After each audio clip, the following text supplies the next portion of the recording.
Sois le changement que tu veux voir dans le monde. Gandhi.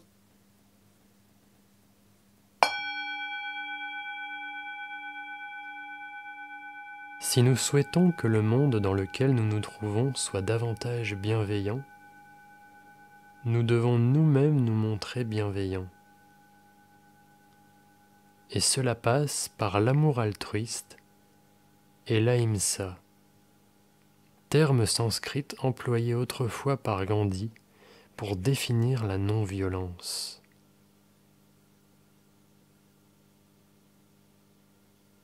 La bienveillance, c'est effectivement le renoncement à toute forme de violence, physique ou verbale.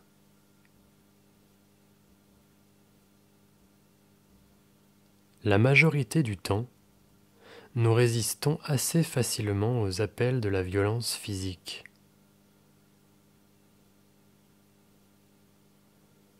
Il est en effet assez rare que nous nous bagarrions, du moins pour la plupart d'entre nous.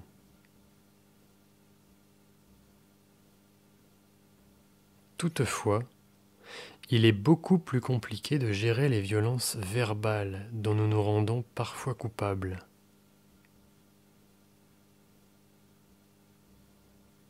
Or, comme l'avance le psychothérapeute Thomas Dansbourg, la violence explose quand on ne sait pas comprendre ni se faire comprendre.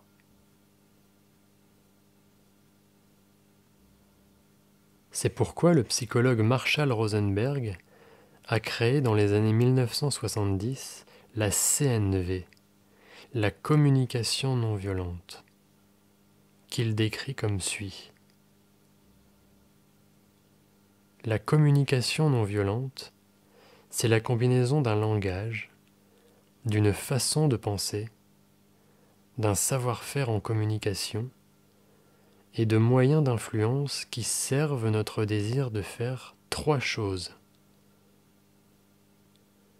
Nous libérer du conditionnement culturel qui est en discordance avec la manière dont nous voulons vivre notre vie, acquérir le pouvoir de nous mettre en lien avec nous-mêmes et autrui d'une façon qui nous permette de donner naturellement à partir de notre cœur, et enfin acquérir le pouvoir de créer des structures qui soutiennent cette façon de donner.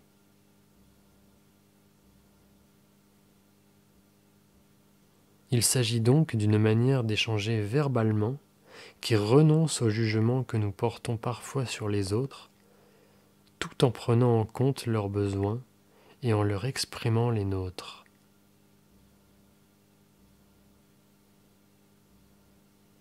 Pour cela, la pleine conscience peut nous être utile.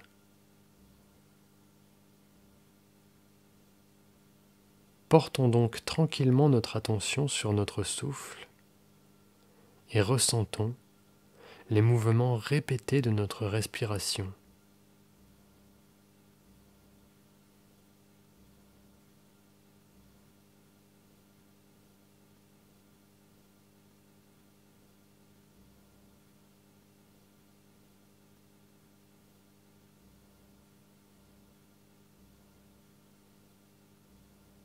Puis, laissons doucement émerger le souvenir d'une conversation, récente ou non, au sein de laquelle est apparue une tension entre un interlocuteur et nous.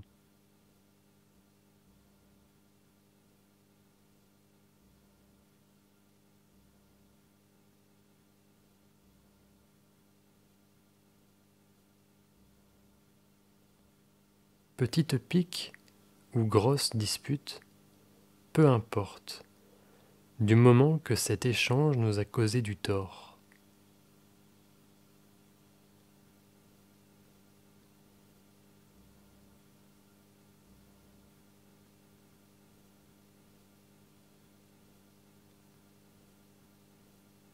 Faisons l'effort de nous remémorer notre attitude et tâchons d'observer quelles paroles ou quels actes ont pu blesser la personne à laquelle nous parlions.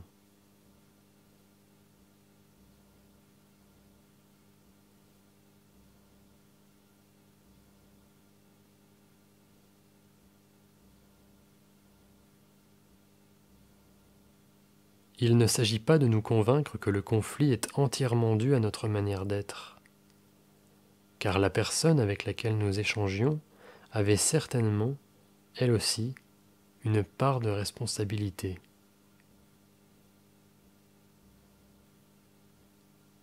Notre travail consiste au contraire simplement à essayer de déterminer ce que nous aurions pu faire ou dire d'autre pour résoudre notre différend sans pour autant donner naissance à un conflit.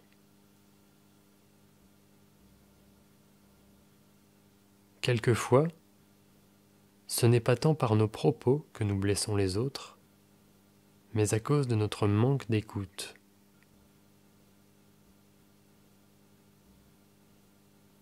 En effet, si nous ne faisons pas l'effort d'accorder toute notre attention à notre interlocuteur, nous ne pouvons pas comprendre ses besoins, ni lui répondre avec bienveillance.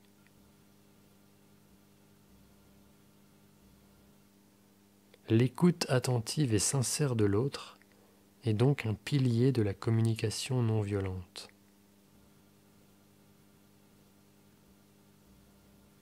Elle implique de ne pas nous consacrer à une autre activité pendant que nous dialoguons.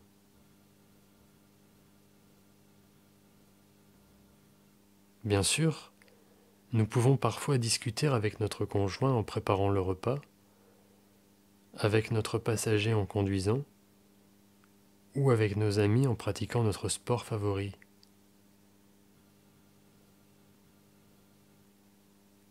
Mais lorsque nous sentons que notre interlocuteur souhaite nous faire part de quelque chose qui lui importe, arrêtons-nous et prenons le temps de l'écouter attentivement, en lui souriant et en prenant en compte ses besoins.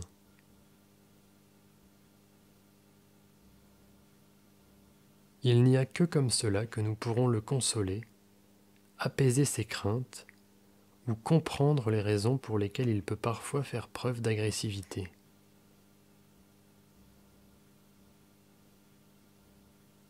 L'écoute attentive de nos interlocuteurs nous donnera ensuite la possibilité de leur répondre efficacement et avec bienveillance.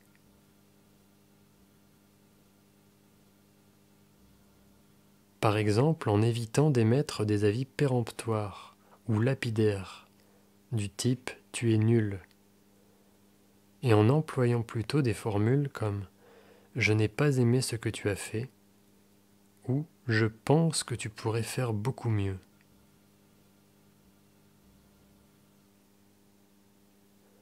Ce petit décalage semble dérisoire, mais petit à petit, nous nous apercevrons qu'il change beaucoup de choses.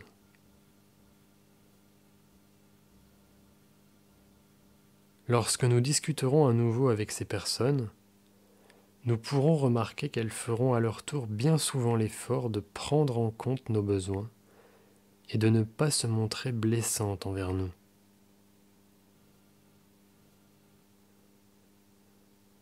Car il y a une très bonne nouvelle. La communication non violente est contagieuse.